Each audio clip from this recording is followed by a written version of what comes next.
And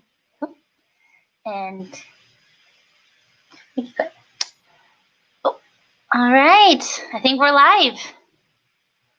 Segment 11. Can you believe that?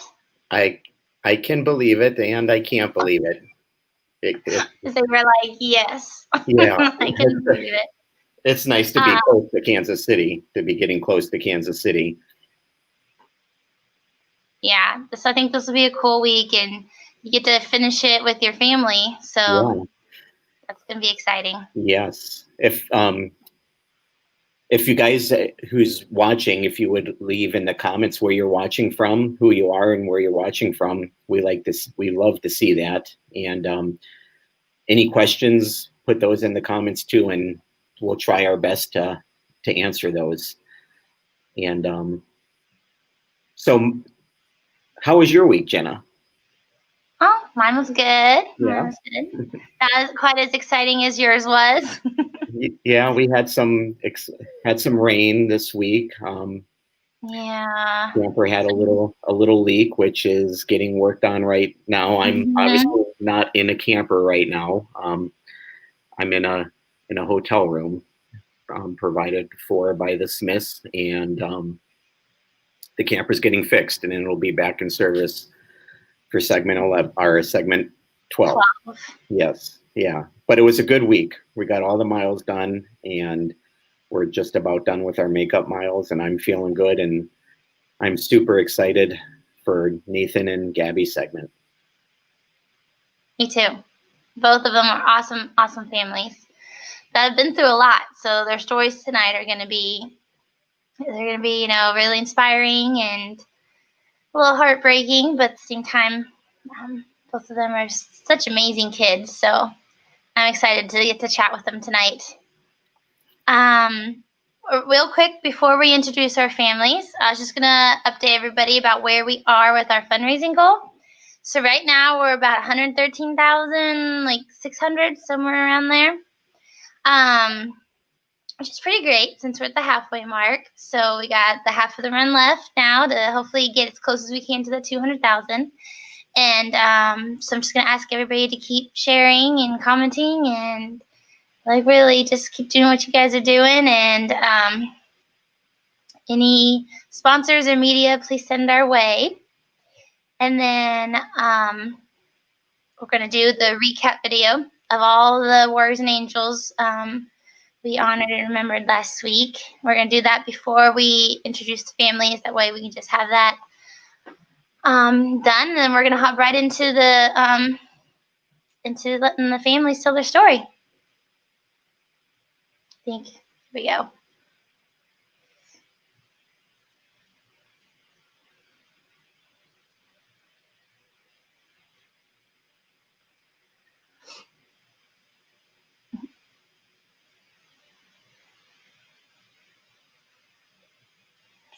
So many kids. Each week, I think we're honoring and remembering more and more.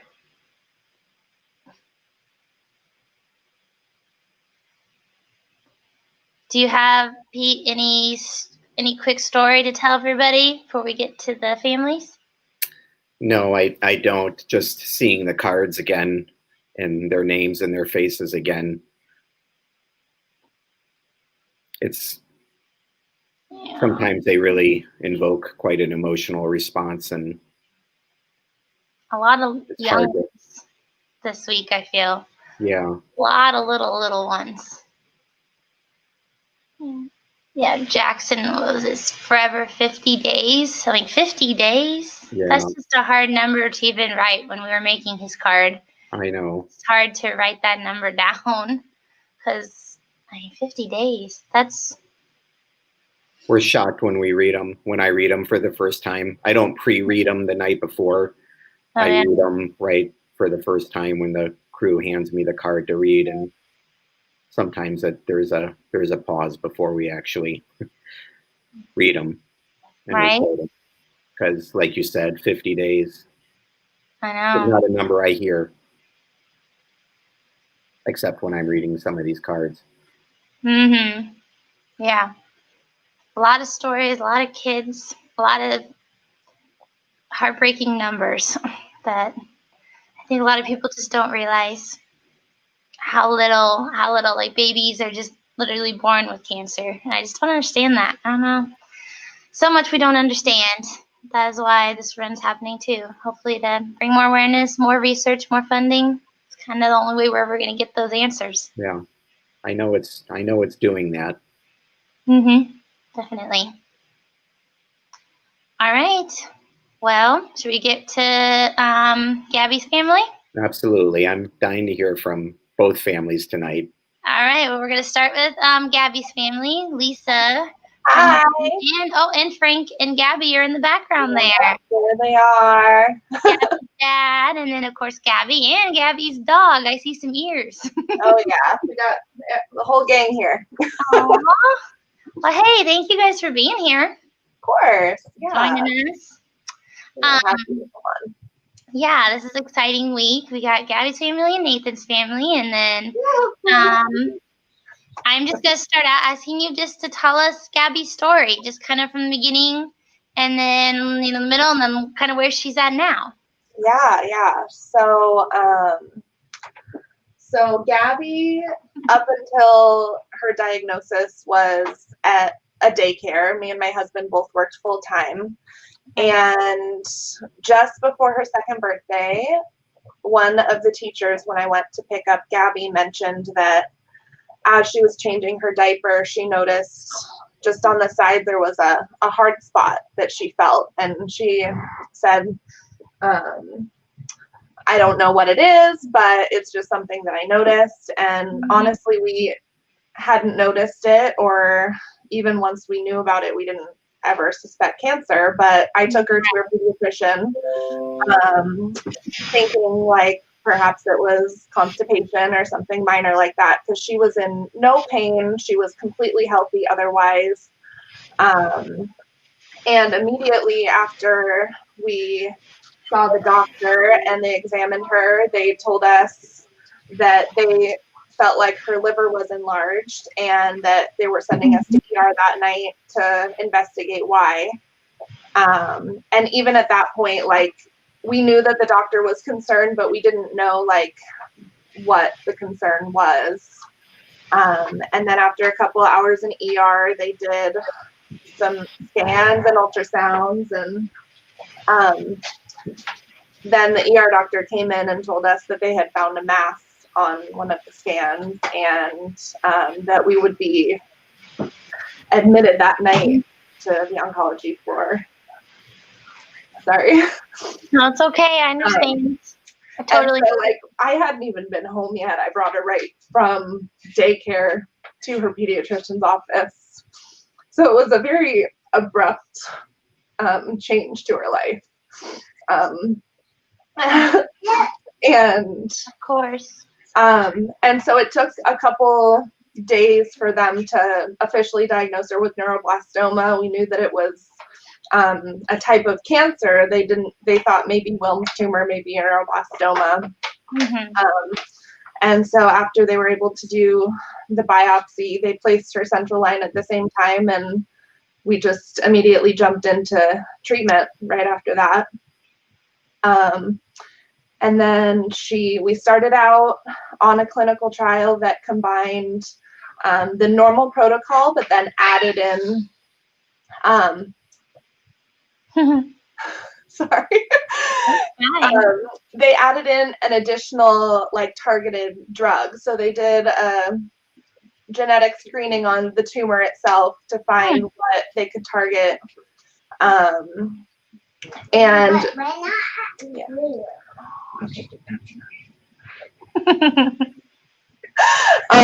So she started on this. It was an oral chemo in addition to her other cycles of chemo. And she had 2 cycles of that.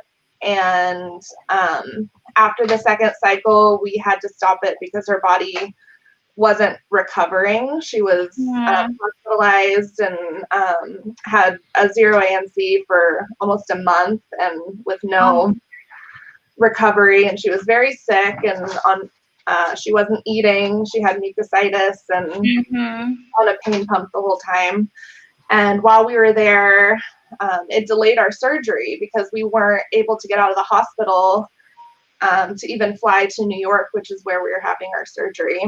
Right. And we eventually, once we stopped the investigational drug, her body did start to recover, and we were able to get to New York and have the surgery.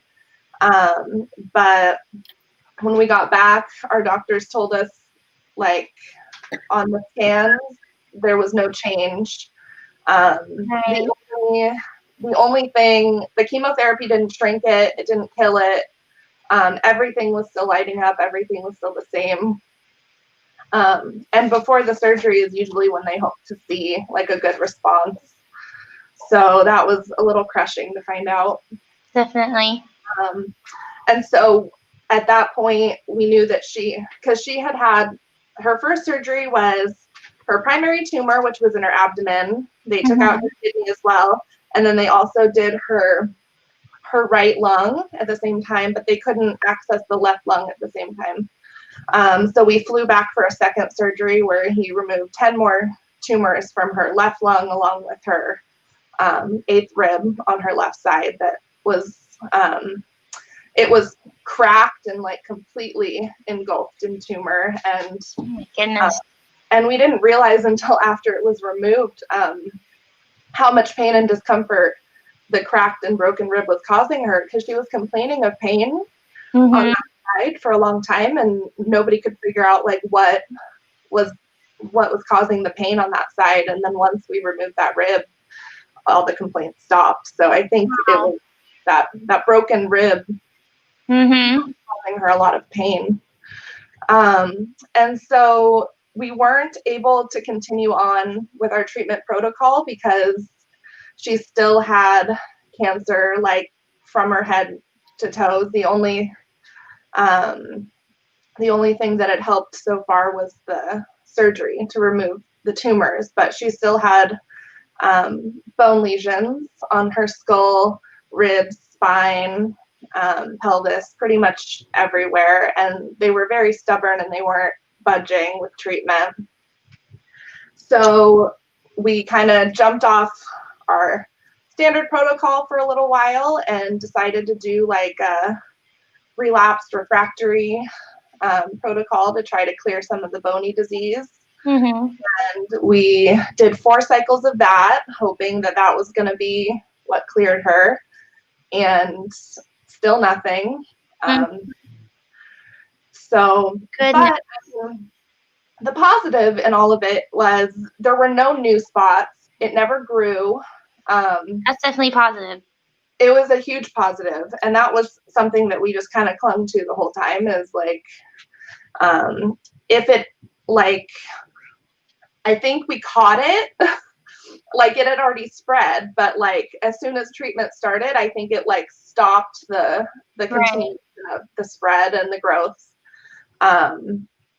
So, and it does appear that it was a very like slow, it wasn't some of the more aggressive neuroblastoma cases that I've seen that can explode almost overnight.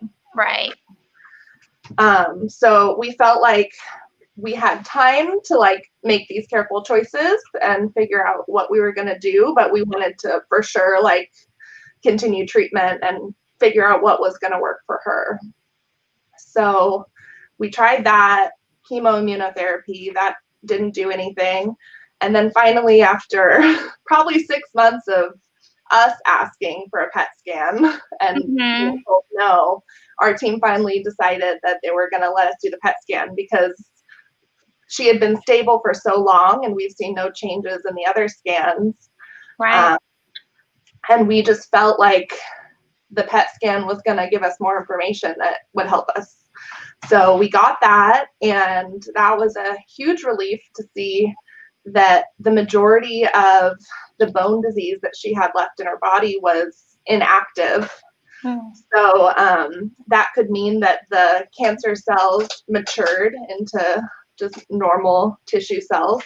And but either way, they weren't cancer. They weren't going to continue to grow and spread. And so there was a very small spot in her liver that was still active cancer. And then her clavicle had some activity, but like low activity, kind of like right at the threshold where they weren't sure if it was active or not. Right. It was like, at first they said it's like right below the threshold. We don't think it is active. But we decided to just radiate her liver in the primary tumor bed, and then finish up with immunotherapy and hope that finishing off with the treatment protocol would kind of either mature the rest of the spots that weren't mature yet, or like clean up any residual cells in her body. And we finished up with that whole protocol. Got to the end and rescanned, and that collarbone and there was one spot on her spine that were just still right there at the threshold, and we didn't feel like we wanted to chance it and just assume that it was inactive, because it's such a scary cancer if it does. It really is. To explode, and it can. So at the end of our treatment, we decided to go back and do more radiation and hit that collarbone and her spine one more time. This is a higher dose of radiation because it's not like right by her organs, so they can hit it a little bit harder and hopefully kill it once and for all. And that's kind of where we are now, and she's actually, tomorrow will be her last day of radiation, and that should be for us the last treatment, at least the active treatment that we're gonna get. So so I'm a little bit emotional just from that. Yeah. It's been almost 2 years of fighting this, and Gabby was not even 2 years old when she was diagnosed, so this has literally been the entire life that she remembers. And, so it's a whole new chapter going into the next phase, but we're hoping that even the spots that are remaining will continue to stay inactive and stable, and that we never have to into fighting it again. But we know that that's definitely a possibility, because there have been kids that I've seen that have been stable for years before, and nobody knows what causes it to all of a sudden become active again, but it can. And it can come back and present completely differently than the first time. It can be way more aggressive. It can be really quick growing where it was slow growing before. So we know that that's a possibility, and we know that that is why we want to continue to support research and get these studies out there, so that if that were to ever come up in our future, that we would have options for Gabby. Definitely. There's just so many unknowns. There is. The scariest part, I think, one of the scariest parts is just there's so many unknowns. Yeah. And I know you are such a great advocate and has done so much research and gone and traveled to the best of the best. And so you know a lot, but still, it's just so many unknowns. And so it's hard to know what to do, what not to do. But I think you guys are amazing parents to Gabby. And she's one of the little girl. So it's the most crushing thing when your child is diagnosed with cancer and you have all these questions for your doctors, and they come back with, I don't know, we don't know, research isn't there yet. It's heartbreaking. So heartbreaking, frustrating, and I know it made me so angry when they couldn't answer my questions. And you want them to say, we have a plan and this works, and we've seen this before. For Gabby, like, our doctors who have treated neuroblastoma have never seen a case like Gabby's neuroblastoma. So they're guessing. So what do you do when the experts don't know what to do? Right, exactly. It's terrifying. Yeah. And it's 2020. It's like, come on, it's time. It's time for not to be so many questions and unknowns, and families don't have to go through this. It's just heartbreaking to listen to your stories. It just breaks my heart, and I know a lot of that emotion and that fear, and unfortunately, and Right, I know. I wish there was more, that we could do, and it's just, I don't know. It's just. But I mean, we're so encouraged to have gotten to this stage, that Gabby is still stable and is able to continue on with the DFMO trial, which is the trial that you guys are donating to and supporting, and that means so much to us. But yes, that's awesome. There's so much hope with that drug, and with all my research, I really feel like it's a great fit for Gabby. Well, and it's nice because as far as a lot of families I've talked to, the side effects are so low. We haven't noticed any. Gabby's been on for about a month now. She's doing it concurrently with her radiation. Yeah. She's been feeling great. We haven't seen any negative side effects so far. It's so easy. We do 3 pills in the morning and 2 pills in the evening, and she just pops them in her mouth and chews them up. She's pretty amazing for a 3-year-old, but oh my gosh, yeah. And to think of all the positive effects that it could be having for such an easy, low toxicity drug compared to all the highly toxic treatment that we've already been through, it's a big relief to be at that point. So. Definitely agree. Oh my goodness. Thank you so much for telling us all that. I know how hard it is to just have to get it out, and and thank you for doing that. Of course. Let's switch it up and do something fun with Gabby. Would she answer a silly question? Yeah. Hey, Gabby, come over here. Can you come talk real quick? Sorry, we're having too much fun. Oh my goodness, she's so cute. Here's Gabby. Can you say hi? Hi. Hi, Gabby. I got a question for you. Can you tell me what your dog's names are? Luna and Annie. Luna and Annie. Those are awesome names. Can you tell me what your favorite movie is? Do you have a favorite movie? Anna and Anna and Elsa, Frozen. Oh, Frozen. I love Frozen. Did you see Frozen 2? Back before this whole pandemic, we went to see it in theaters, and that was cool. Really fun for her. She's like, I got things to do, guys. She's a busy girl. That's okay. Thanks, Gabby. Oh my goodness, she's just so stinking cute. Oh my God. She's a busy 3-year-old. Always busy. I love her hair's coming in so nice now, and so dark. She was like very white blonde when she was diagnosed, and I was surprised to see it. Not only is it not straight anymore, it's growing back curly, but it's like really dark too. But it's beautiful. She's so excited that it's finally long enough to do like the tiniest little pigtails. Oh my gosh. So much fun though. So much fun. Yeah. Oh my goodness. Well, I say thanks again for being here, and thanks for Gabby being on here and for joining us. And we'll keep following and sending lots of love Gabby's way, and you and Frank's way.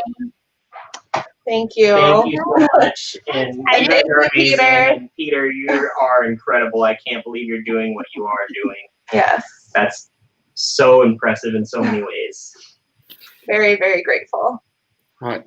I've considered myself kind of I am an outsider to your story, and I've followed your story, Lisa and Frank, for a while, and there's been a few times that your words that you've shared are a big part of my inspiration for being out here. So thank you for having the courage to share your story. I can't imagine how hard it is to do. It's hard for me to share a simple story about running. Yeah. I can imagine sharing a story that's as personal as your daughter. I have 3 daughters and a son. So really thank you for sharing all the times that you've shared on Facebook. That's kind of a big part why I'm out here. And for me, I can hear our emotions echoed in your words. And it's something that's very rare for me to see somebody that's not in this world to truly understand it. And that's really powerful for me that you do get it and you do understand how we're feeling. And that makes a big difference for us. So thank you. Yeah, absolutely. Thank you for sharing tonight, Lisa and Frank. And it's neat to see Gabby moving around. There she is. Busy Yep. as always. Gabby in person. You're awesome, Gabby. Yeah. Oh my goodness. Thank you so much. Thank you. Thank you guys. Thank you again. Yeah. Thank you. Oh my goodness. She's adorable. What a fireball. Oh my goodness. So cute. All right. Next up is also one of my favorite families. We both got to meet Nathan and Nathan's family. I've met him several times. And you just met him once, or did you get to meet him twice? I can't remember. Just once? I met them once. Okay. No, I might have met them twice, but the first time I still wasn't kind of in the picture. Okay. But the second time, yes. Talking about you guys. All right. Well, hi. This is Nathan's family. You guys are gonna come on and tell us all about your awesome little boy who gives amazing hugs, because I've gotten them. Yes. So, yeah, we're just gonna get right into it, and I would just like it, Kelly, if you wouldn't mind just telling us Nathan's story and what he's been through, like I said, as much or as little, or just whatever you are comfortable with telling us. Okay. So it's kind of started as he would complain of belly pain. We took him to the pediatrician, and they kept telling us it was constipation. And because we've dealt with that before, we just kind of, okay, yeah, and went with it. And it just kept getting worse. And his blood pressure was up. And I was like, well, his blood pressure's up. And they said, well, that's because of the pain from the constipation. Something told me then that just didn't seem right. Mm-hmm. But I kind of let it go. And then Labor Day weekend, 2016, he was up every 15 minutes. He would wake up screaming, throw up, and go back to sleep. Mm-hmm. And then we took him in Labor Day to the ER. And I said, I'm not leaving until we get some answer. And they did ultrasound, CT, blood work. They said, yes, he is constipated, but he has a mass by his adrenal gland. Yep. So we spent the rest of that week doing all the testing and port placement. He did the standard protocol, except for he only did one stem cell transplant because he got VOD. Mm-hmm. And that was probably the scariest part of treatment for me, to see him that sick.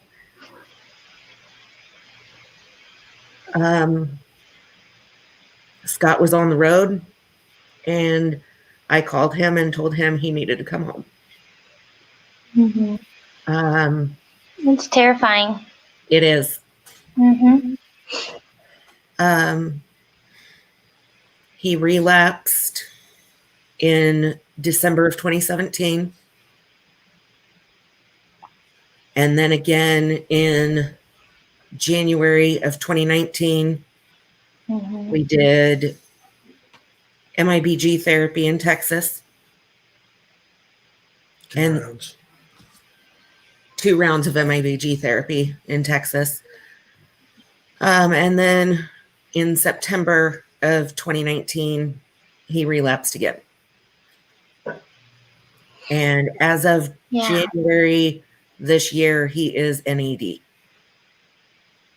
He's amazing. Yes. It's been a long, hard road. Lots of very difficult conversations with the oncologist. Mm-hmm. When Nathan relapsed in September,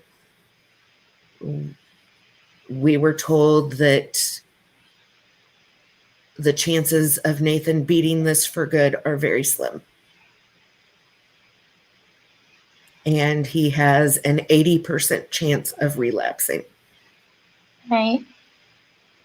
So every scan is Terrifying. terrifying. Yeah. I mean, of course it is. Being told something like that, that's Well, it's weird. It's weird with the scan when you get within a month of scans, because in one regard, on one hand, you almost feel a little excited to see. So you can actually see what's going on. Yeah. to know, okay, I know it's been gone. Is it still gone? And if it is, I'm happy. But on the flip side, you're scared to death of if that scan says it's back.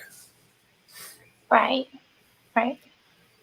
So it's like every couple of months, you wind up going through a big roller coaster of emotions about it. Are you guys still getting scanned every 3 months? Is that the plan? No, our oncologist has switched Nathan to every 4 months. Okay. Just to give him to be able to give him a break from the hospital. Yeah. Because one thing I want to bring awareness to, besides the treatments, is the psychological effects Mm-hmm. on the kids and the families. Because Nathan he's not the same kid that he was before cancer. There are times he is very angry, and I can't blame him. No. I mean, who could blame him? Yeah. Yeah.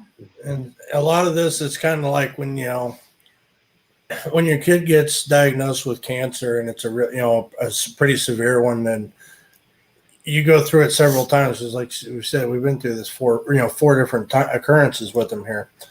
Right. It's like kind of like going to war. Definitely. And yeah, right now we can say we've won the war, or anything like that. But now we're dealing with the fallout, Mm-hmm.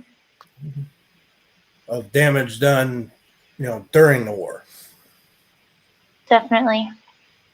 And I mean, just psychologically, but also the side effects that brought to his body. I mean, Well, especially with everything, the side effects with as much stuff as he had. Yeah. I mean, he was, what was it? Was it 7 or 8 rounds of chemo he did?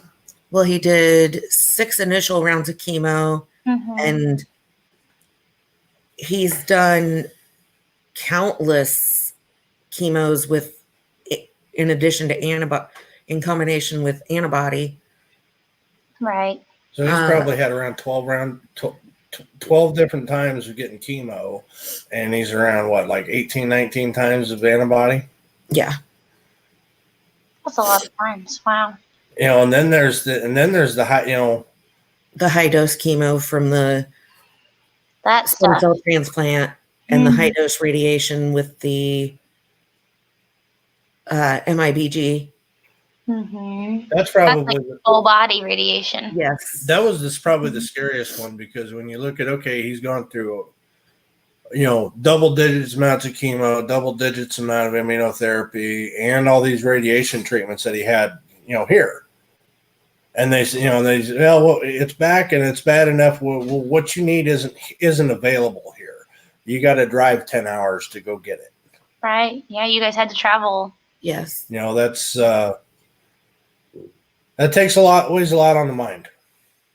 And it's very hard to travel for treatment because your support system is not there with you. Right. It's very hard. I think hard all the way around. I don't think there's anything easy about traveling. Mm-mm. And I mean, I think it is like, especially with Nathan now at his age, he understands a lot more Yeah. than the little kids do, which I think is probably harder in a lot of ways. Yeah. He so August of 2019, he had done one round of antibody and decided he was done. Mm-hmm. He didn't want to do it. He said, my scans are clean. I don't want to go through the pain It's painful. for there to, he didn't want to do it. And he had the option of going to Sloan, Mm-hmm. and he chose not to because he didn't want to go through the pain of the treatment that they wanted him to do. And they tried to say, well, it's more intense, but kids can handle it and all that. It's like, no, throughout him, his pain tolerance threshold went to it's almost non-existent throughout all this. Mm-hmm. And now, he's got no pain tolerance left. And now you're asking me to go have him do something that's going to make him feel more pain than anything he's ever felt. That's, how do you sell him on that? It's all right, but how do you have that conversation? Yeah. How do you start that? It's very hard. We have had brief little conversations with Nathan of if it was to get to where there was nothing we could do, what he wants. And that is the hands down hardest conversation I've ever had to have in my life. Oh, I'm sure. I mean, I don't even, my M was 2 to 3. So Yeah. I can imagine how painful that would be to have that conversation. Yeah. And I think this is what I know how hard this is. I'm sure this is so hard for you guys to talk about. And I just want to say thank you right now to even be courageous enough to do it. But this is the kind of things people need to see. It's not just smiling little bald cuties, which they are. They're adorable. Yes. That's not all it is. It's not just, Right. Make-A-Wish and trips and, fun. That definitely was No. not our experience. You can't even imagine how horrible it is until you're going through it. Yeah. Well, that's part of where what I find, the gratifying about what you guys are trying to do. Mm-hmm. I can't, I think back to before Labor Day of 4 years ago. Right. It wasn't on our radar at all. No. Yeah, it wasn't even a concept that could even enter the mind, and you couldn't even think that this would happen.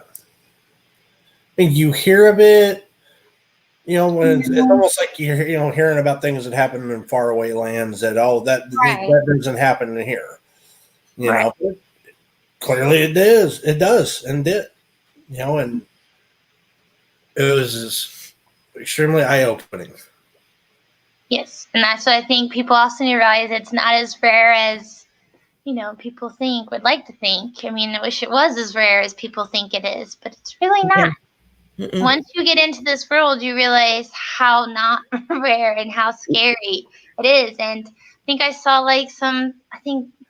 forget which page shared it, but the incidence of childhood cancer is increasing each year.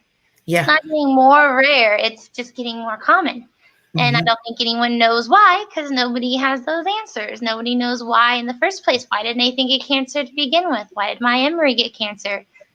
Right. Nobody can tell us that, you know? Right. That's pretty terrifying. Well, I think a lot of it's just conversation most people don't want to have because Mhm. it's an ugly conversation. It's an ugly topic. It's the kind of thing nobody people would sit around. Why in God's name would we even want to speak of such a topic? Mhm. Until they're in it. Then okay, and that may wish more people were thinking about it. Right. Yeah. No, I think you're exactly right. Yep. It's until you're in it, you just don't realize how bad it is, and you kind of want to scream it to the world, but the world just doesn't seem to listen. Right. Then you're even more frustrated, and then and then people like Peter come along that he has no experience in the childhood cancer world besides now us and everything, but he's never been on that journey, which I'm happy about. But he is now jumping in anyway and fighting for our kids, and I know how much that means to everybody who's gone through this, to have somebody who doesn't have to be in this fight, but he is anyway. Yeah. I tried to think of what I would say about how I feel about what Peter is doing. And I just can't come up with words. You don't have to. I think that for me, it's it's wonderful and inspirational that a person can look at a problem going on and be able to say, okay, I may not have a direct skill set to affect positive change to that situation, but looking at what my skill set and what tools I are at my disposal, what can I do to have the biggest impact? And that's how I kind of think about what you're doing. I do want to say thank you. It means the world to me, what you're doing. I know Nathan means the world to you, both of you. Yes. So it means the world to me. I appreciate Scott's insight into I'm trying to appreciate Scott's insight into the psychological fallout. Like you can get to NED, but then there's still fallout. Yeah. That's, again, like, I don't know how to say it, but if I could figure out how to attract more outsiders, people that don't have direct experience to this, I would do what I could do to figure that out, because we need to hear people like me that aren't involved, in the sense of we don't have I do not thankfully have a child with cancer. Yeah. It's to hear from the both of you it's extremely important, because I have no idea what you guys are going through until you tell me. Yeah. Or tell somebody like me that's outside. So I am always super inspired by the courage it must take to share that story. And I learned something, FYI, me, an outsider, I learned something every time you guys have the courage to speak.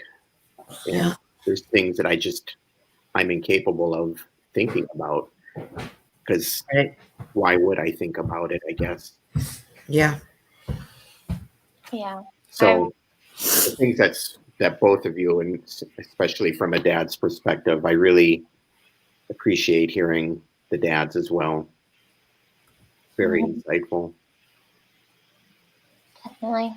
Yeah, I think telling Nathan's story is so important. I think everybody needs to hear Nathan's story. Yeah.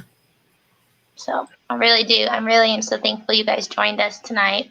Yeah. I know how hard it is. And emotional it is, but you did it, and you did a wonderful job doing it. Thank you. Both of you guys did. You gonna talk to Jenna? Nathan, want to pop on for a second? He doesn't have to if he doesn't want to. Buddy. He's pretty.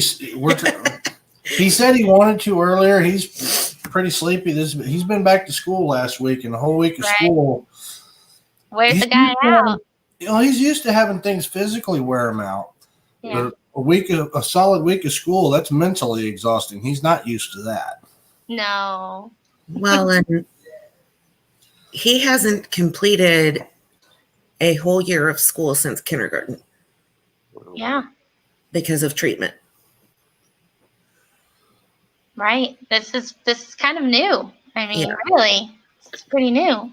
This is like kindergarten all over again, but more because you don't just get to do kindergarten things. You know? Right. Now we're doing 5th grade things. Right.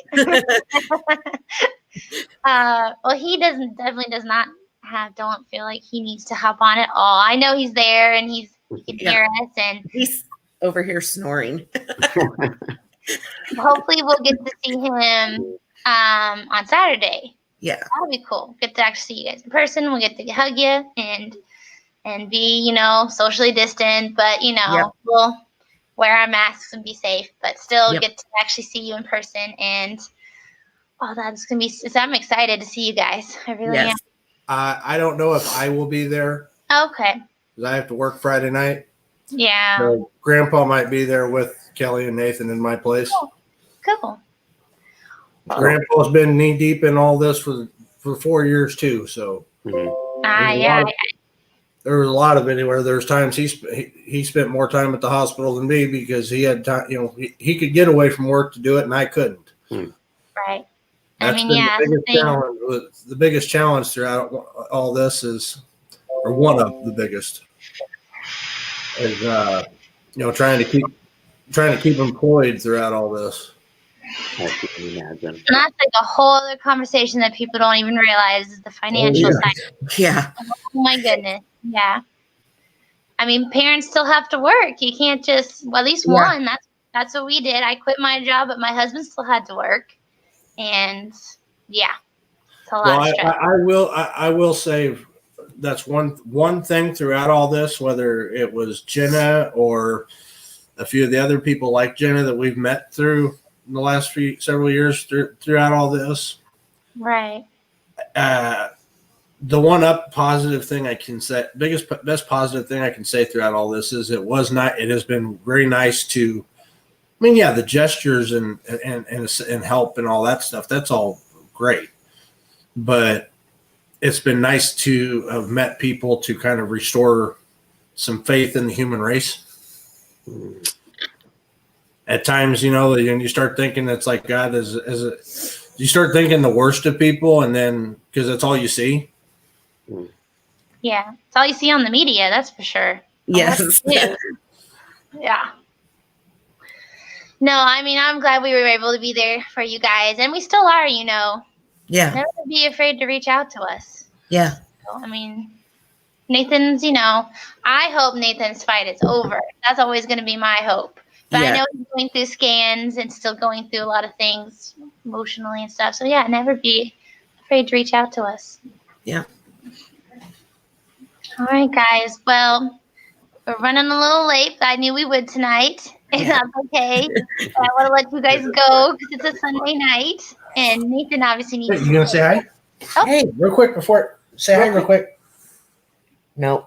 He don't have to. I'll Maybe. see him next Saturday. Hey. Turn it to where he's We'll on. get some pictures or something next Saturday. Nathan. Nope. Nope. Maybe. Oh, Maybe nope. Go to bed. You go to bed, bud. Oh my goodness. We got to at least go in the bathroom, Gene. Oh, Well, You gotta go get dressed for bed. I have to say, on that note, I'm gonna let you guys go so you guys can get ready for bed. It's getting kind of late. So Yeah.